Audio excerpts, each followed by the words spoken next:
Hello, civilized people. It's been a while since we last recorded, and I feel you deserve to understand the reason why.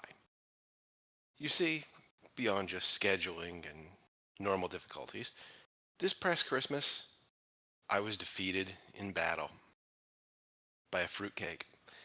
As it turns out, getting your jaw impaled by a walnut shell is not a pleasant experience, and it makes talking quite painful.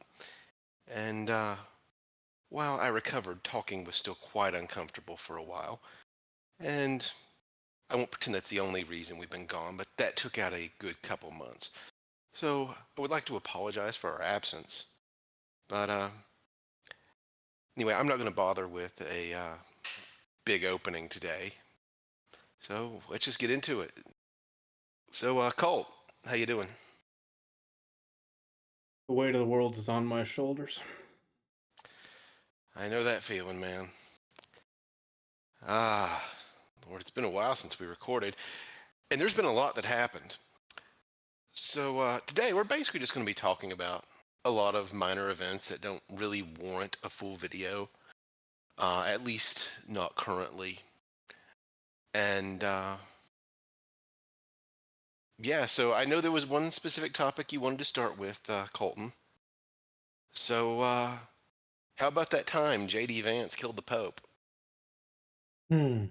Well, you got him with the oldest trick in the book. Which is, He said, "I got your nose," and then he couldn't breathe anymore. yeah, so it would seem.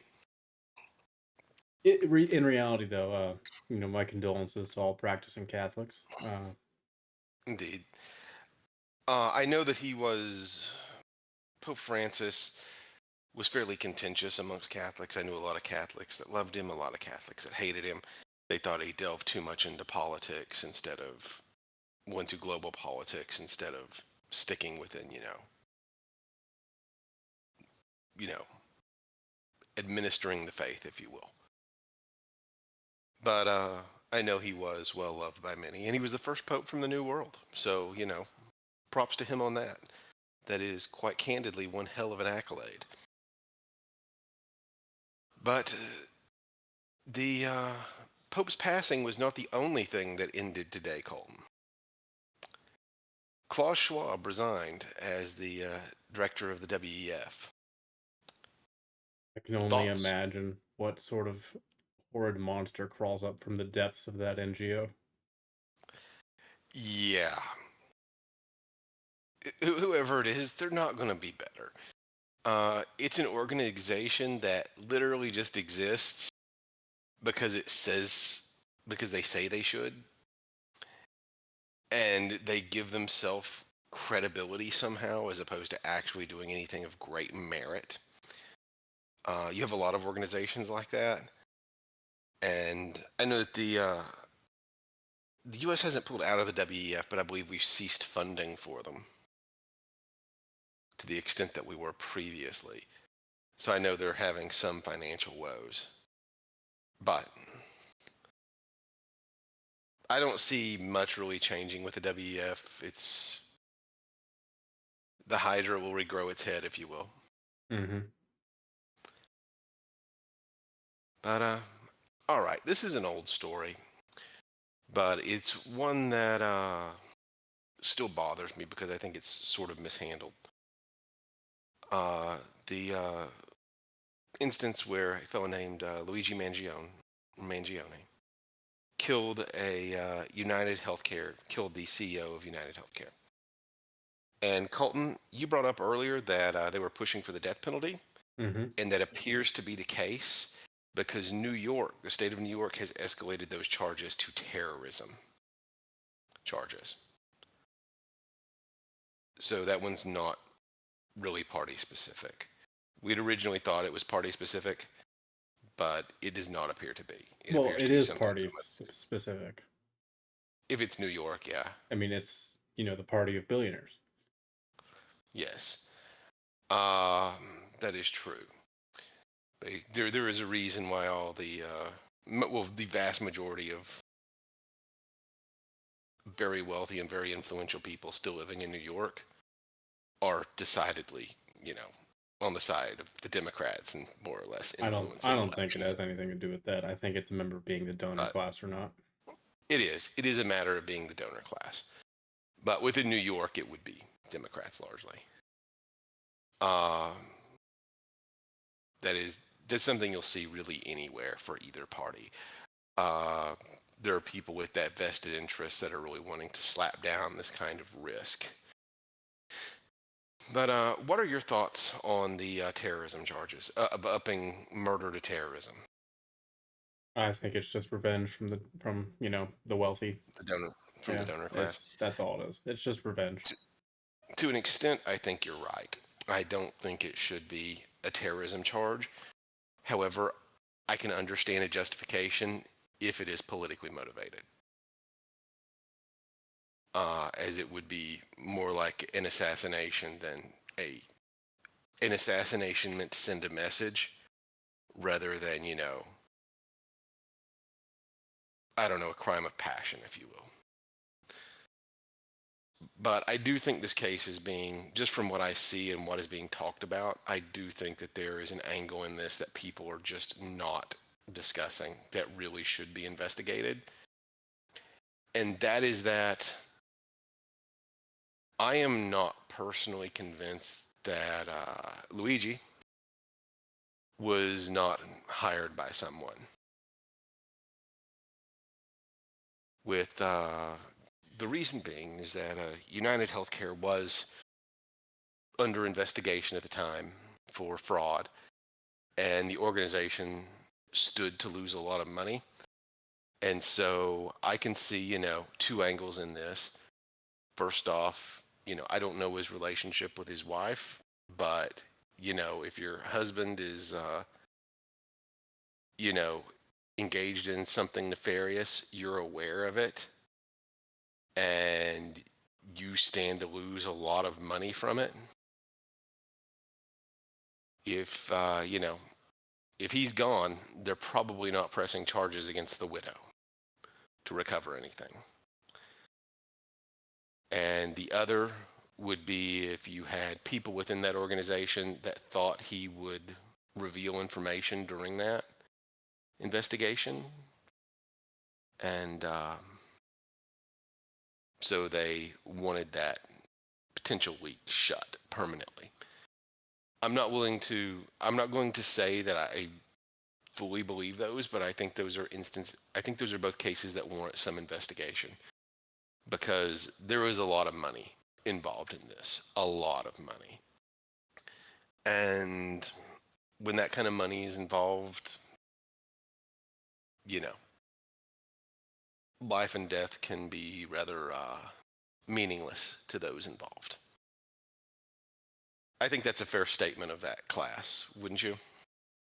I mean, I don't agree with the premise at all, but you're free to believe what you want. Yeah, I don't agree with the premise, but I think it's something that you know class sort of has in their mindset frequently. I think it can lead to desperation. But moving on from that, Colton, we're going to talk about the military for a bit, as there's been a lot of changes there that are, well, they've been all over the media. But the first is the ban on trans members in the military. What are your thoughts on that? Couldn't give less of a shit. More or less, yeah. I understand justification. We're talking about a block of people that being brutally honest, has a suicide rate generally of like, what, more than 50%? Something like that. No, I'm talking about the other way. I don't care. I don't care if they're in or out. Yeah, that's what I'm saying. I Oh, don't personally care. I'm just saying I can see the justification. If you are putting somebody in a firefight, they are under a great deal of duress. And if a person is predisposed to that, which would to suicidal tendencies, which at that kind of rate, you know, that's not something that can be discounted.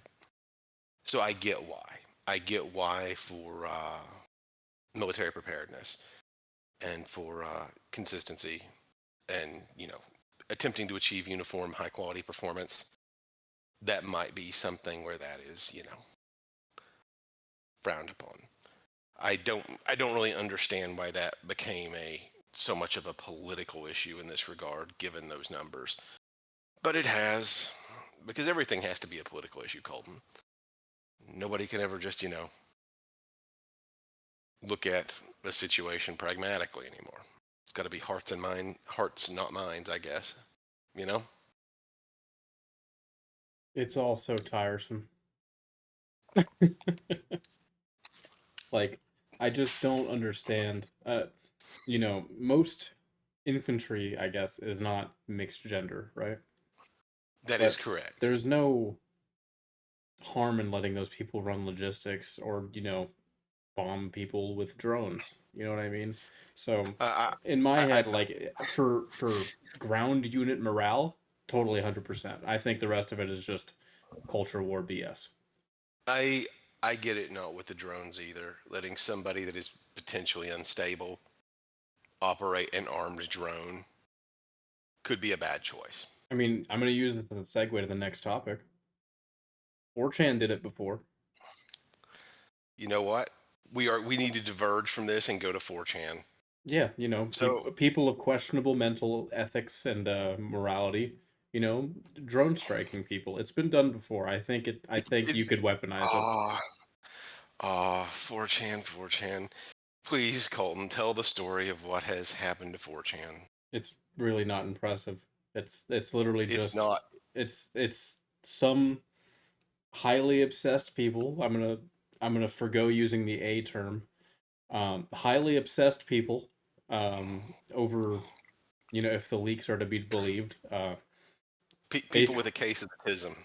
Yeah, they fished out with a PH as in like email scammed or something, and got one of the administrators logins and basically took over the website for about 3 hours, and then once that was like noticed by the actual owners of the website and the actual administrators, it was taken down and it's still not back up. And that person that had was highly obsessed and had gotten in, he had been getting info out for over a year and leaked a bunch of stuff and a bunch of internal things that probably shouldn't have been leaked. And now the once titan of the internet and formidable foe of all things Tumblr is Good times. is now gone for now. I Who knows if it's going to come back as strong or if it's going to be awful. It's always been awful, but like awful as in like it's just dying. You know what I mean? Yeah, I assure you, the cancer that is killing B has been around for years, at least 20, a little more than 20 actually. Yeah, the reason why 4chan is so significant and why we highlight it is because 4chan has actually, involved itself in the world far more than a lot of people want to admit. Um, Lord, how many memes over the years have emerged from 4chan and caught fire and are now in common use? Uh, I mean, internet culture, real world politics, stuff like that. Like it actually had an actual impact. Pretty much every website gets its moment in the sun, right? At least the popular ones. And whether they become famous or infamous is on them. And 4chan was infamous. it is, but I kind of love it for it. I do love it for it. I mean, if your goal is to say slurs and interact with other people who say slurs, then It's one, I would suggest Twitter is probably better for that nowadays, or X, whatever you want maybe. to call it. Yeah. Now, jumping back to military stuff, Colton. Oh boy. This one I just this one I just find funny because this is, speaking candidly, like the stupidest thing I've ever heard of. you have had, I believe it is three now, uh, leaders of various military bases refuse to display the images of Trump and Vance. Whenever you go into a military base, they always have the chain of command pictured, and you always have the president and the vice president up top in that chain of command. And they have outright refused to do something that simple as a just for obviously political reasons. And this included the U.S. military's representative at NATO. But in every instance where this happens, what's comical is that it is always a woman. What are you trying to say, Robert? What do you mean by that? I'm just saying, there have been, I think, three people now who have been fired for doing this, and every single one of them has been a woman. No, no, no, Robert. I want you to explain what you mean by that by bringing that up. You know, I am just saying, like, you have.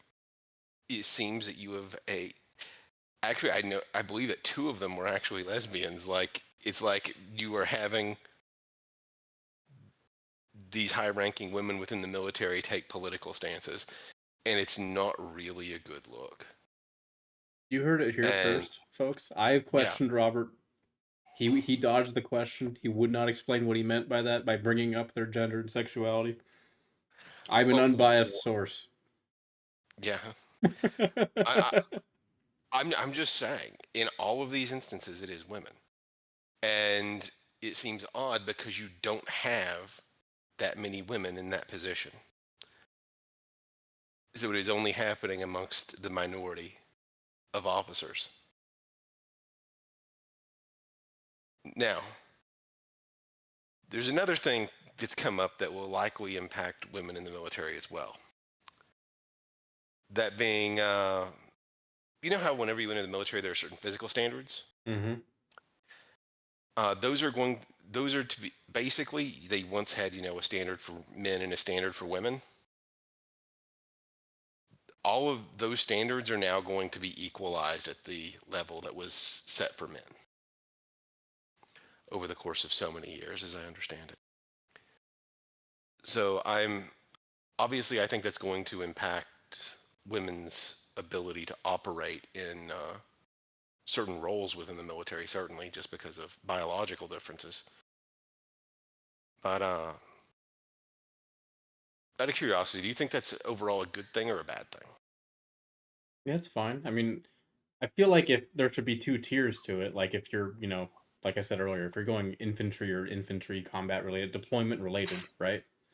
Then meet Yeah. those standards. And if you're just going logistics or, mail carrier, then I think it's fine if you're not even fit.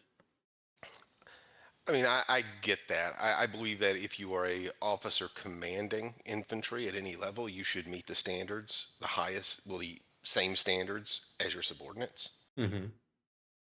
up until a certain level. I mean, obviously, if you are what was it, during the Second World War, I believe it was, they hired it was I believe, the quickest promotion in American military history since the Revolution. They hired a specialized uh, eye surgeon, and they basically started him out as a 1 star just so he could oversee everything related to some condition that was occurring. I can't remember the specifics, but he was by no means a soldier, but he was someone that you needed. And you're not getting a doctor for a low officer's, pay grade. Well, yeah, I So think bringing nowadays in, they have, contractors and other various ranks that are, not really required to do much, right? yes, I mean, for example, the Navy's logistics is almost entirely outsourced to military sea lift command. And the Army also has a third party that handles most of their logistics, as I understand it. They obviously have some internal, but nonetheless, the majority of it is handled by third party. It's basically just, a private UP, well, single, party contractor that only really works for one branch of the military for each of them. I'm assuming that the Navy provides logistics for the Air Force just because of capacity, or I don't even know what you'd really need for them. But anyway, I personally do think it's good that the standards are being equalized, for no other reason. Combat troops. Uh, if you are a medic and you are having to drag somebody away, you should have, if you are that medic, you should have the core strength to drag that person to safety.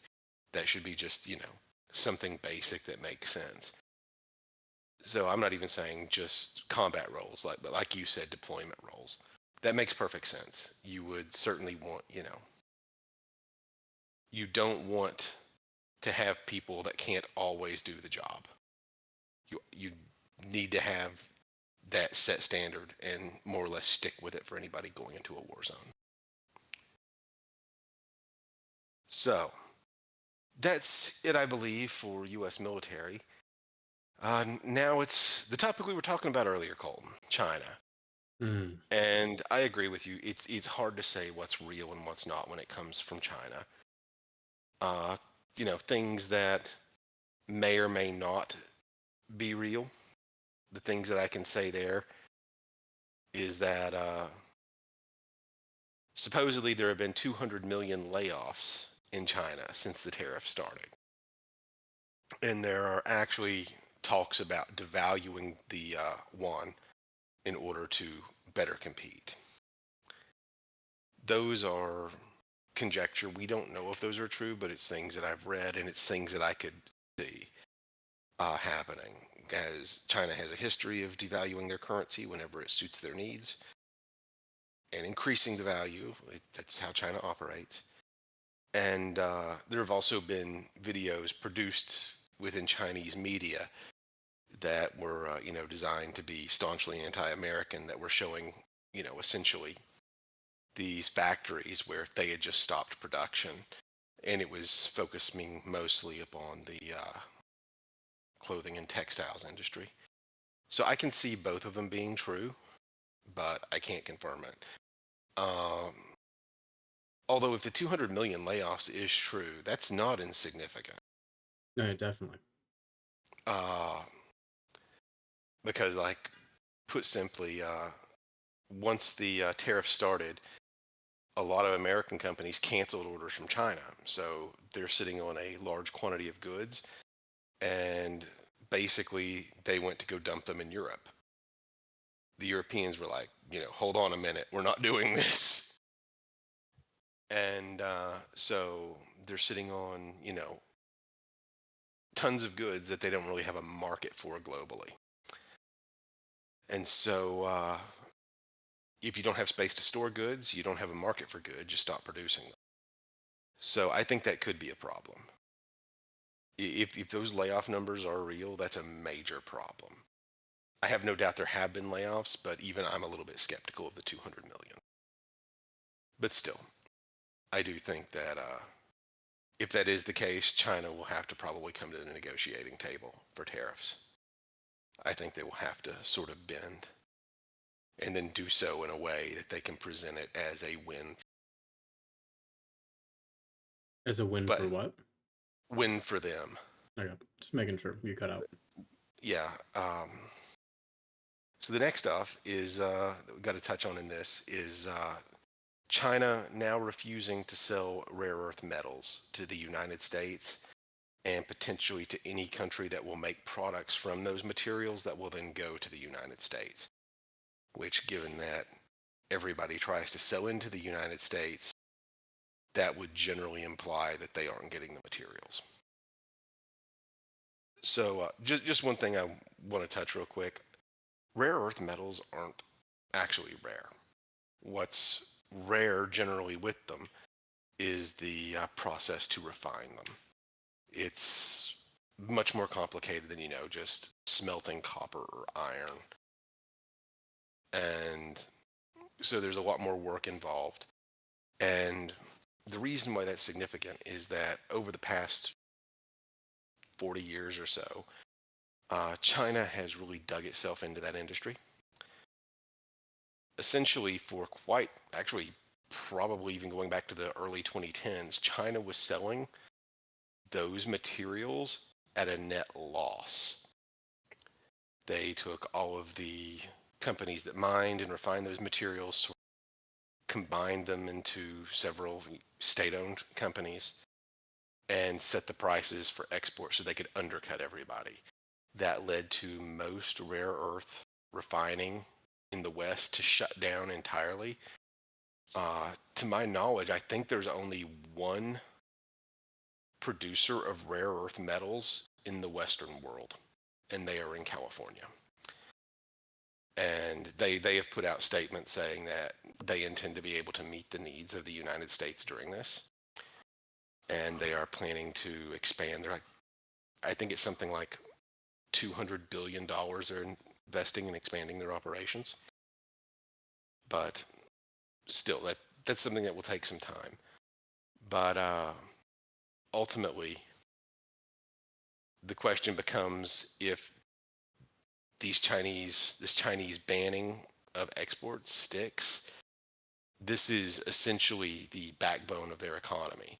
If other nations are forced to invest in those, which will likely for most countries require state investment and state grants to get that up and operational, you're likely to see permanent tariffs on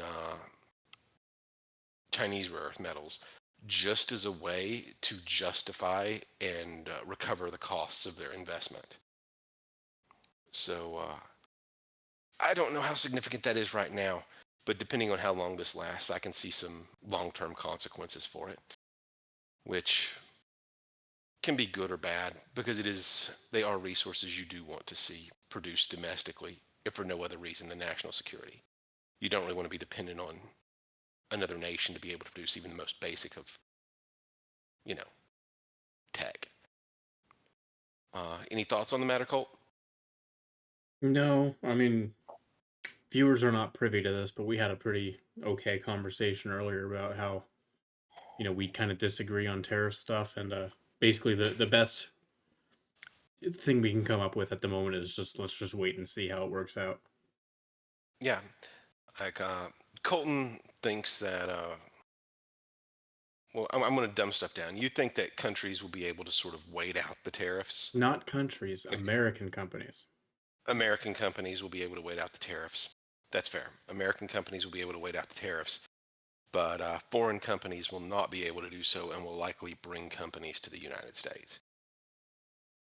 I personally don't think American companies will be able to wait it out because of stock devaluation and demands of shareholders who will want return on investment consistently. So I do think that in those cases, I personally think you will see American countries repatriate their operations. So that's an area where we differ. But the truth of the matter is, it is something where you basically just got to wait. Um, there are a lot of factors that could come into it, and it's anybody's guess at this point how it ends. But as for me, I'm optimistic. As for Colton, I think you agree that it'll probably be a net benefit, but not necessarily repatriate American. Do you Yeah, agree on that? I think we can get something out of it. I just don't know if it's going to result in American jobs. Yes. Uh, that is a question. I know that there's been some investments, but the quantity of the jobs that creates ultimately, and when those will be realized, is another matter. Like, what is it? What's the chip manufacturer in Hong Kong? TSMC, TSMNC, something like that. Yeah, they've put in something like $500 billion to build a plant in the U.S. and of their own money, mind you, not as a grant. And that will certainly create jobs, but to what extent we don't know. Speaking of those jobs, I know this is an issue that you put a lot of thought into, Colton, is the H-1B program and importing people Hmm. to do jobs. Of interest during all of this is that, as I understand it, the prices associated with bringing in a foreign worker and the charges associated with doing so have all been increased by 50%. So I don't think you can bring in someone any longer on an H-1B unless they are making something like $120,000 a year. That's as I understand it for most industries. I think there are a few where there's wiggle room, a little bit lower, but I think in most industries it starts at about 20 a year. So do you think that satisfies the issue with the overuse of H-1B? No, I don't think it's about the money. I think it's about the bringing in of people. Yes. I think that is the Uh, goal in and of itself, not to, the goal is not to increase the GDP of America and do that. It is to import people into America. That is the goal. Frequently, yes. Basically, it does allow for foreign nepotism, where you have somebody who, India, I suppose, is the most frequent country that uses this, so we'll go with that. Somebody comes from India, becomes the CEO of a company, and then they can use the H-1B program to bring over, a lot of the people they knew and worked with before to run it, instead of those jobs going to American people who were already American citizens, which is, something of a problem in the eyes of many. So I do agree with you. It is a problem. I'm hoping that that slows it down for a lot of positions, but that remains to be seen. But next up, one last thing with China. China is now threatening that they will no longer allow American films or media to be displayed in the country, Good. which, in my eyes, I've not watched American films in years, so who really gives a shit? Yeah, I mean, why didn't they do this earlier? Yeah, like on this, I kind of want to applaud them. It means they have standards. Well, no, it means they didn't have standards. It's just now it's a they matter of pride. they don't have standards. Yeah, they don't have standards, but it is a matter of pride. But I think this will certainly have some impacts. I know we keep talking about possibly doing a Disney video at some point, just because of how poorly that company is mismanaged. But Disney has spent tons of money trying to ingratiate themselves to the Chinese market, and yeah, I think they're about to take another blow because of this if they can't show their films there. They have worked their ass off trying to, make their films, China friendly. But yeah, Unless you are someone that is Chinese and, you know, runs your company in China, you cannot become irreplaceable to the Chinese. That's not how their society works. yeah, they can. The Chinese have for well more than 1,000 years had such a large population that they can basically just, you know, we want to have gymnasts, we want to have dancers. We will take these people and just train them from youth, and then we will keep the best here, and the others can go work on a farm. And that's something they've done for years. They build these various skill sets by basically just taking enough people to ensure they get good ones, training them, and then the good ones go on in that field, and the rest get manual labor. That's sort of how they've operated. And it's something that they still more or less do today, although much less visibly. Now, Colton, it's time for a fun one. Dire wolves. Dire wolves. We've de-extincted species. Theoretically. So, theoretically, uh, if given what I've read of it, it seems like they have gotten more or less the full sequence of direwolf DNA, and then they have altered the DNA of, what is it, the timber wolf, A gray wolf. gray wolf, okay, to edit its genetics to be a dire wolf. And base level, Thoughts? Do we have to start with base level? Can we just explain what it is? Well, yeah, just give me your thoughts on the whole matter. I mean, I think it's a cool concept. I really want to believe in it. There's a lot of damage that humans have done, and that needless damage, might I say. It's not just like, oh, we outcompeted an animal for a resource and they died out. It's we just killed them for fun. So Yes. I think from I don't know if this is karma, if this is a weird sort of debt to the world, but I think we should bring at least those ones back that we just killed for fun. Yeah, I think there. I mean, there are a few that I could even see bringing. I know we discussed this whenever we first talked about this. There are a few you can justify bringing back just because they fill an ecological niche that is no longer there anymore, like the ground sloth. Like that is something where there is a niche that has basically been left unfilled. You don't really have a large, wild, forest-dwelling grazing animal of that scale that will eat what it eats in the United States anymore. And like I see that as being valid. On the other hand, I know you haven't read Jurassic Park, Colton, Hmm. but uh, there are a lot of bioethics questions, and I don't want to delve too deep into those. That might need to be a topic for its own video at some point. Uh, with the problem with that being that in the U.S., bioethics has largely remained the same for most of our lives. Definitely your life and pretty much all of mine. It's other countries, basically the Western world is a bit more reluctant to dabble. They're a bit more reluctant with biological experimentation than a lot of Eastern countries. I mean, what was it?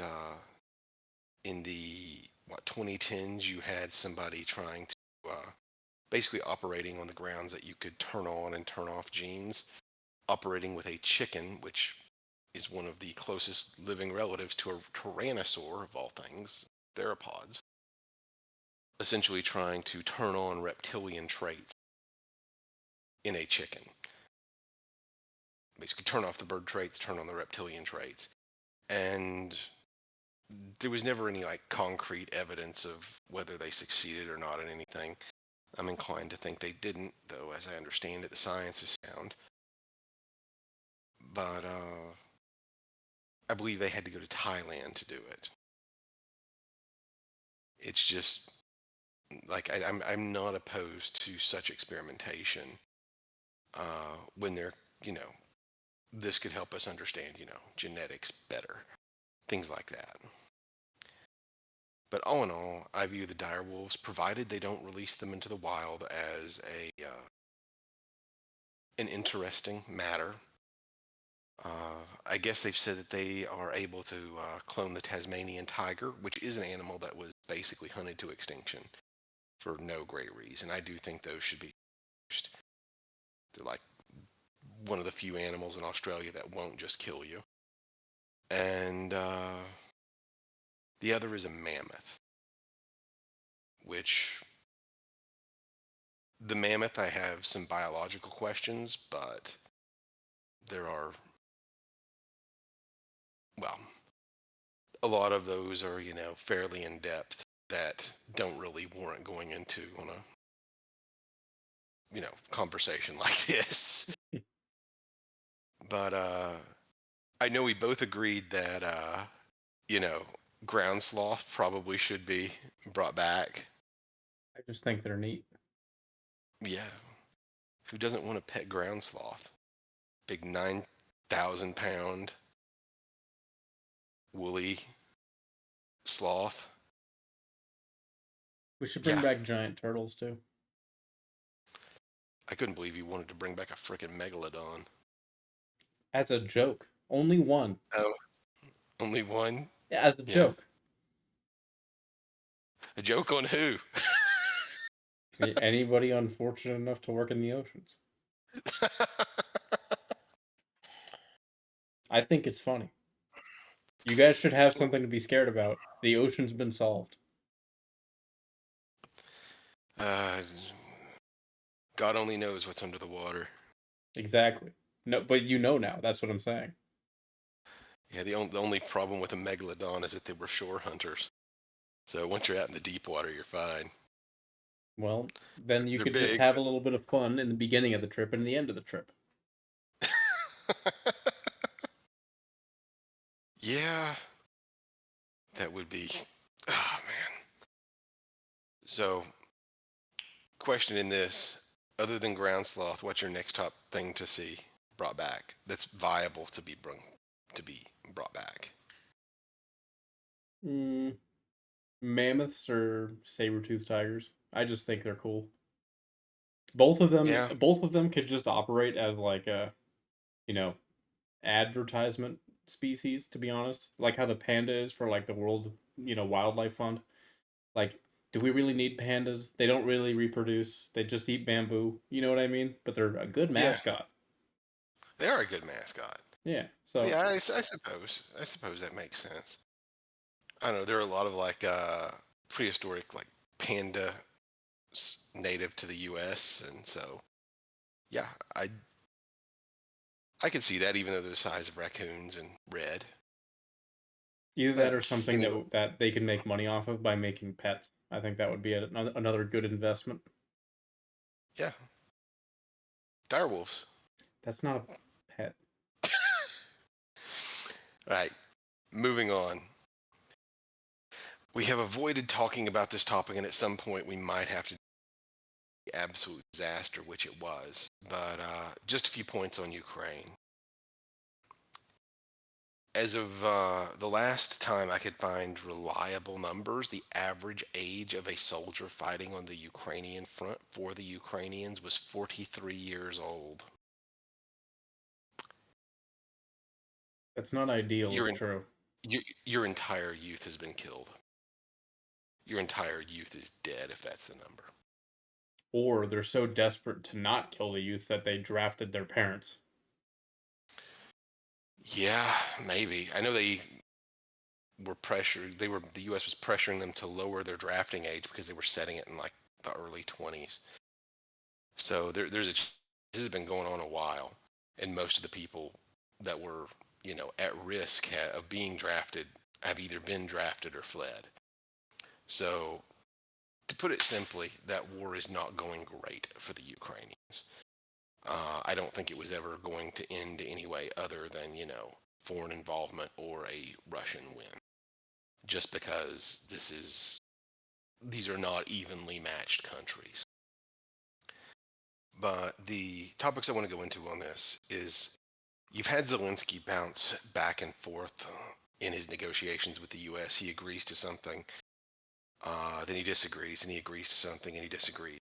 And it's even got to the point where a war hawk, specifically Lindsey Graham, has come out and been like, "What the hell is wrong with you?"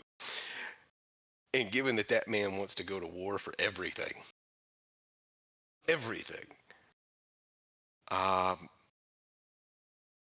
yeah, I think it's safe to say that there is a growing disinterest because of there's a there is an increasing disinterest in handling Ukraine, in assisting Ukraine by the U.S.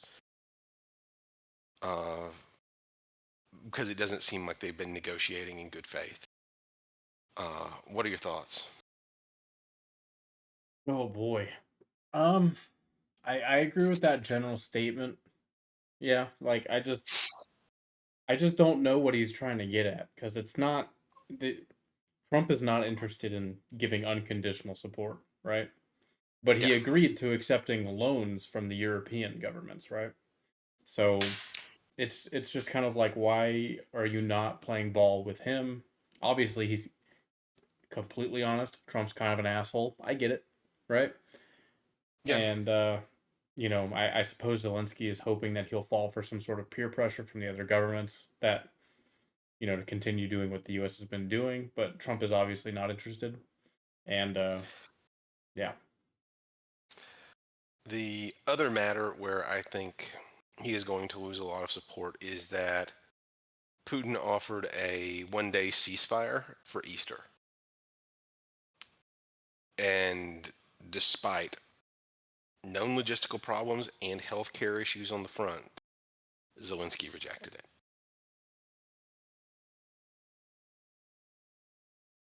So, given that he has been very reluctant to enter any kind of peace talks,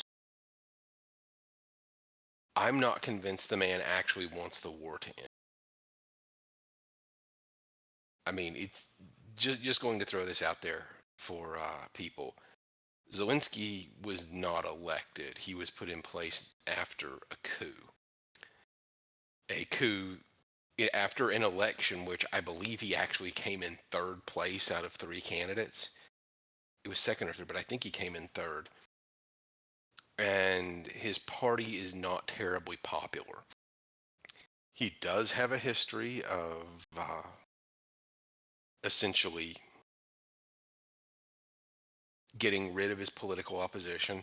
Basically, the same thing Putin is accused of, or probably does. Well, just the way of things over there. But he's not terribly popular with his own people. And moreover, in the election that he was put in after, um, the political parties of Ukraine basically range between pro-Russia, pro-NATO, and neutrality, with the pro-Russia party being the largest. So, yeah, there's a lot of questions there about him might not possibly not wanting to end the war because his own people will kill him. you know, I get that. I mean, I still think my wife's take on Ukraine is probably the best that I've heard. It's not so much a nation as the place where, if you live in Europe, you go to sell a stolen car. So I think she compared it to like Tijuana or something. But anyway, enough about Ukraine. Uh, Thoughts on the whole potential war with Iran? This is this is just a case of where like Israel's jonesing to go to war with Iran, and the U.S. is like having to put a leash around their neck and say, "No, hold it, boy, I hold." mean, haven't they tried this like every like year? To be honest, They do. This is something that happens all the time. I mean, I'm sure one day it will happen, but good God, I know that supposedly, I think it was Rubio had to step in and be like, "No, do not go and bomb all of their nuclear sites. That is unacceptable." Basically, had to tell Israel to cool its britches. But yeah, I don't see too much to talk about there. Uh, Next topic, because not much to go on here. Well, not much was known about it since before our last video, but Doge is a thing. That's how long we've not been recording. But thoughts on Doge? I don't know what's real or what's not anymore. The propaganda on each side is so thick that it is an impossible veil, and you should just choose whatever side you want to believe, and then just stick with that. Yeah. Personally, the one thing I never understood was that supposedly it was unconstitutional. You all basically, what was it? Obama created a bureaucratic branch of his own that was basically paid for, that was not created by the legislature, and it's something that's been done before. So I never understood the cause that it was unconstitutional. That just didn't make sense. And so a lot of the restrictions that were, courts were trying to put on them were things that hadn't been applied to the other similar organizations that have been made over the past, what, 16 years, 12, 16 years, something like that. So I never really got that. I am, hoping that it goes. I'm hoping that they actually manage to root out something, but they don't have the power to go and clear things. They can basically just do research for the presidency and make suggestions.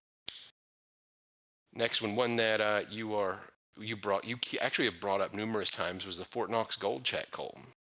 Mm-hmm. It has been checked and there is gold there, Was there but cameras?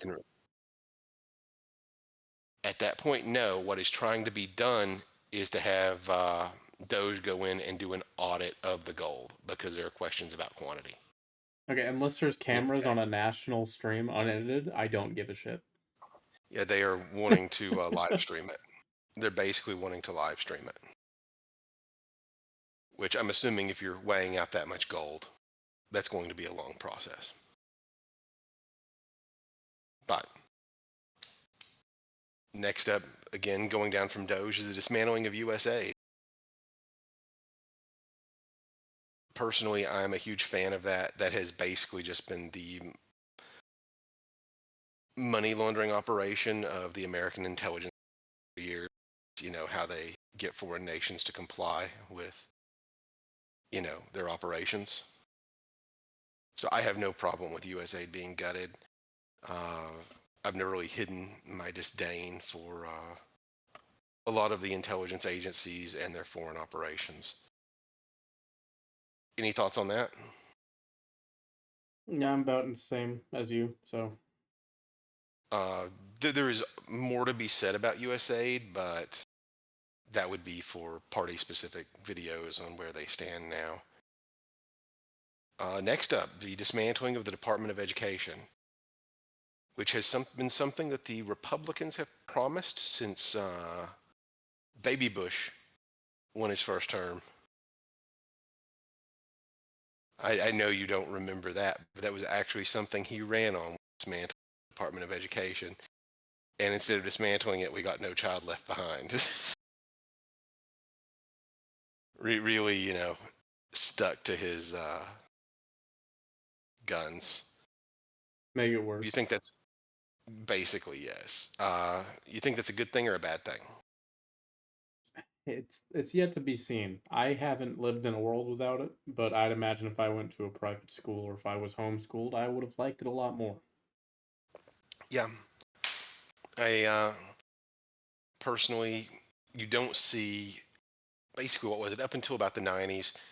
You saw, metrics for U.S. students improving, and ultimately it has collapsed since then. So whether the Department of Education should or should not exist, that can be debated. What cannot be debated is that it was failing. The modern education system is failing. There's a metric you've cited to me numerous times. What is it about practical literacy?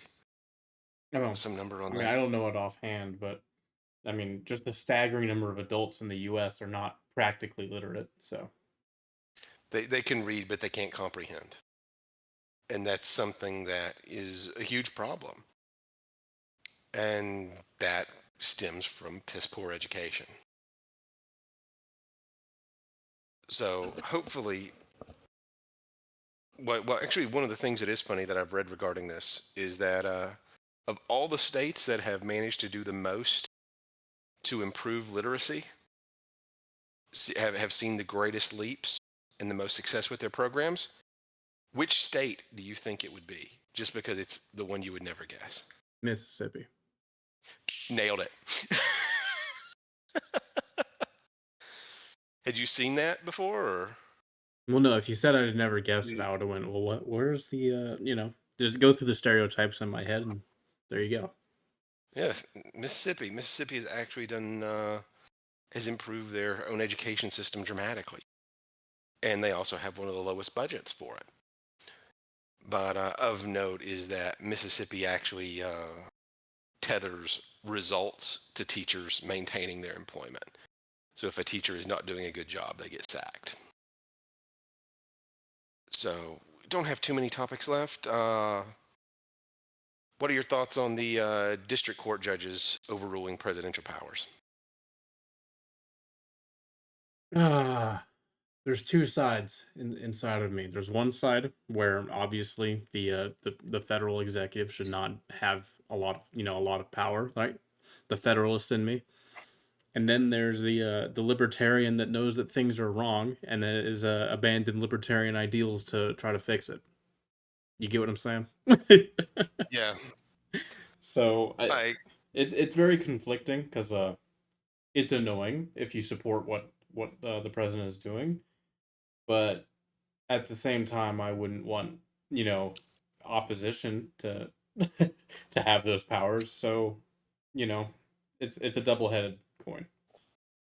yeah, personally, I think it should be restricted to circuit courts, not district courts, as basically that puts a president in a situation where there are hundreds of judges across the country that can basically just veto anything he does. And I know you've heard this analogy before, but in a lot of these cases, they are vetoing things that are listed executive powers. Like, for example, they, vetoed deportations. That is an executive power of the U.S. president. Something of equal measure as an executive power is to order troop movements. These fall under the same category. So essentially, if this is allowed to stand, it means that a district judge could conceivably, say, no, you can't, move troops. That's unconstitutional. Or some bullshit like that, when it is very much an express authority granted to the executive. So, next, probably the last serious one, but the Tesla bonfires, Colton. Mm-hmm. How long do you think it's going to be before people figure out that, Teslas have cameras on them? Hasn't it already stopped? I don't No. I don't pay attention to it anymore. Like I It's I'm just dumbfounded that like every day it's like this person arrested, this person arrested, this person arrested because there's cameras on the vehicle. well, I don't think And they what do people care. I do? think they're just surprised they're getting arrested at all because these are the same people that were, throwing bricks into police stations during the summer of love, right? So Yeah. it's I I'm mean, just surprised that they're actually being arrested. And I'm sure they're surprised too. I mean, what I find really comical is that a lot of these are not the people you would expect. A lot of these are like old people. Like it's funny as hell, watching some of these videos where it's like, a 60-year-old man convinced that Elon Musk is a fascist somehow and trying to, they go into a parking lot and, just key a car being on camera. And it's like, you are old enough to know better. I You are don't old enough to know better. I don't think it's about knowing better. It's just they're just entitled. Yeah, you are seeing that. And it's nuts. I mean, I think probably the most disturbing one is that you had a guy stop on a freeway and try and beat the shit out of an old lady driving a Tesla. And what made it comical is that apparently they recovered his car, and his car also had like a camera in the rear, and his own car captured him beating the old lady too. It's like people are retarded, Colton. It's disheartening That's, to say the least. it is. So, just some comical things to end with. Uh, Jeff Bezos paid $50 million essentially to send his wife and a bunch of women, including Katy Perry, into space. Mm-hmm. Uh, another example of space tourism, which is, what you had. I think the first case was years ago when you had a old multimillionaire pay the Russians to go up onto one of their ships for a while. But I think the best part about that was, did you see Wendy's, like the fast food company's response to that? It Yeah, I was heard easily about it. like, yeah, Ken, Can we send them back? And I don't know if it's true or not, but supposedly some of the women are like trying to, sue Wendy's over it. No, yeah, Wendy's Go figure. apologized. Uh, Good Lord. People with an unwarranted sense of self-importance, Colton. Unwarranted sense of self-importance.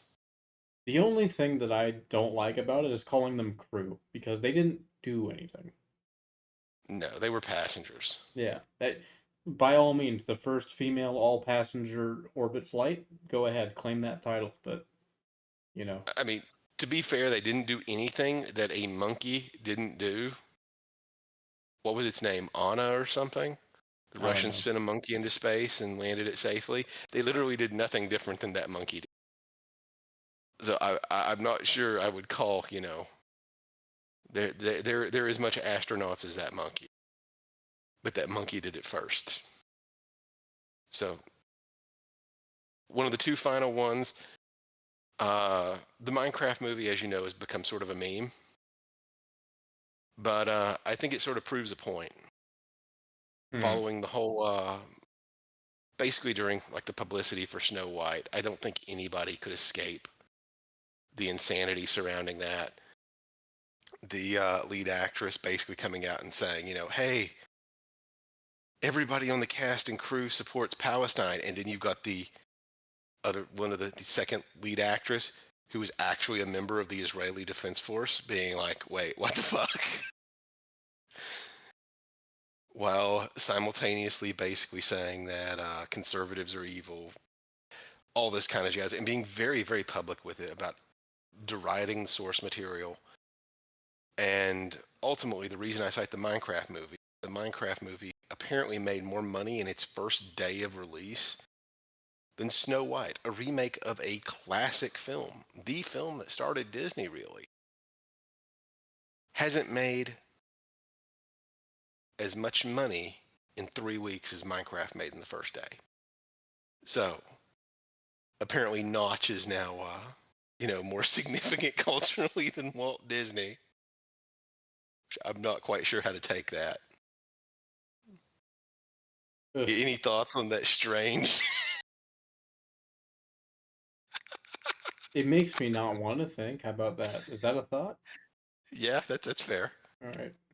And the last one, the last topic, also in entertainment, because we've joked about the whole Assassin's Creed Afro Samurai quite a bit. And it's not about the content. We're not even talking about the culture wars on this. I'm not sure if you've seen their publications, but Ubisoft has been saying, yeah, we're selling tons of games. We're selling tons of games. Everything's going great. But you know how you celebrate, overperforming with a game, supposedly, Colton? Selling 25% of your company to Tencent. Well, that and layoffs, yes. Oh It was man. it was so successful that they wound up having to sell 25% stake in all of their major titles to Tencent, which is a Chinese firm, and also begin organizing layoffs. So with success like that, who wants to succeed, man? I would love a permanent vacation. Permanent vacation. Amen to that. All right. Well, that largely concludes most of the points that I had down for us to cover. Uh, I can't really think of anything else worth going into at the moment that doesn't require a bit more, thoughtfulness than these topics. So, to those of you listening, thank you very much for doing so. We hope our insight at least provided something for you. And hopefully we will get back onto a reasonable schedule of getting out content soon. So, thank you very much for listening. Take care, everybody. Have a good one.